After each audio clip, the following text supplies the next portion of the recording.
Britain, France, Australia, and New Zealand went in battle against the Ottoman Empire for control over a strait, the Dardanelles, in the Mediterranean.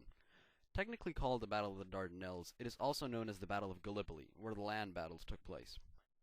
On February 19, 1915, the Allies began their attack thinking it would be a quick win. Leading the British troops was Sir Ian Hamilton. Directing the Ottomans were Otto Liman von Sanders and Mustafa Kemal.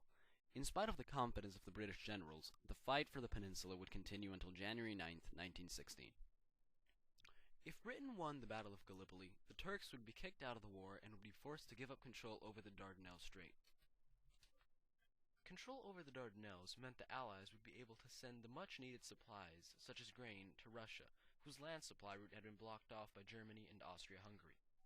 The strait would also give access to the Turkish capital, Istanbul, much of the Turkish Empire's industry, and a lane to the Black Sea. The capture of Istanbul meant the loss of a valuable ally for the Central Powers and an opportunity for Britain to persuade Greece and Bulgaria to join the war. Additionally, Britain had a huge prejudice against the Turks. To them, the Turks were an inferior enemy both in military strength and in race, who would crumble under the superior British Navy and Army.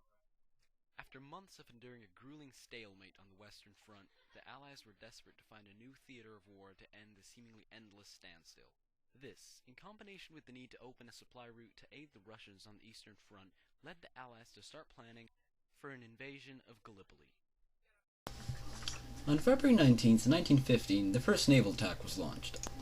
An Anglo-French coalition, which included the HMS Queen Elizabeth, bombarded Ottoman forts lined up along the strait.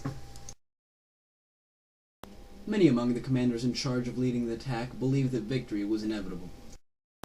On March 4th, Admiral Carden sent Winston Churchill a telegram, stating that the fleet would reach Istanbul in no more than 14 days. The main attack was launched on March 18, 1915.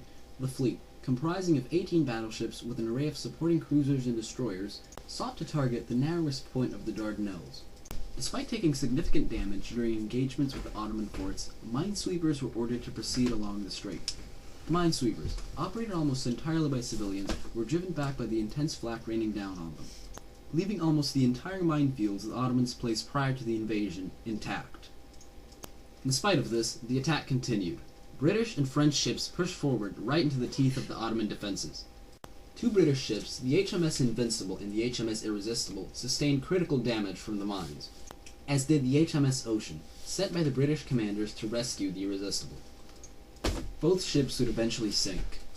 The losses prompted the Allies to abandon the idea of attempting to take the strait by naval power alone, and provided the Ottoman defenders a much-needed morale boost. The British assumed their superior navy could alone secure the Dardanelles. However, the naval attack failed, and the British scrambled to organize ground troops to send to Gallipoli. This allowed for a 6-week time delay where the Turks were able to construct roads, trenches, and mines before the British even landed. On April 25th, Allied troops landed in Gallipoli. Trench warfare ensued, and the opposing sides quickly reached a stalemate. However, the Ottomans possessed a better knowledge of the terrain, and therefore could secure strategic trench locations on higher ground. The Ottoman troops were also accustomed to the sweltering heat of the Mediterranean summer. The British troops were not, and they suffered from dehydration, heat exhaustion, and several flu epidemics. The Allies underestimated their opponents, and consequently were not prepared, equipment and morale-wise, to battle the Ottomans for almost a year.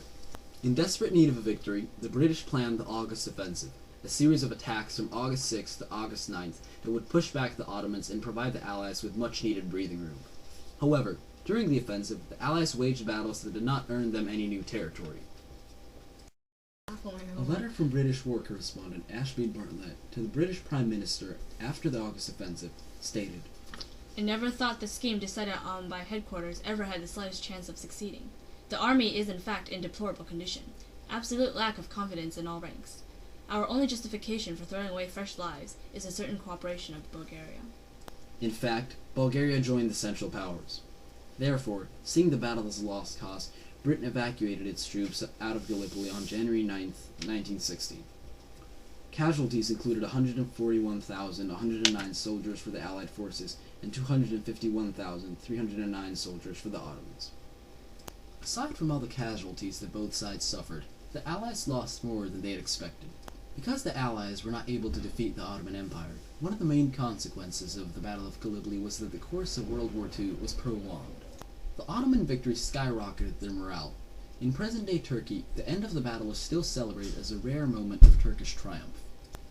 Moreover, the blockage the Ottomans created in the Dardanelles hindered Russia's ability to fight in World War I.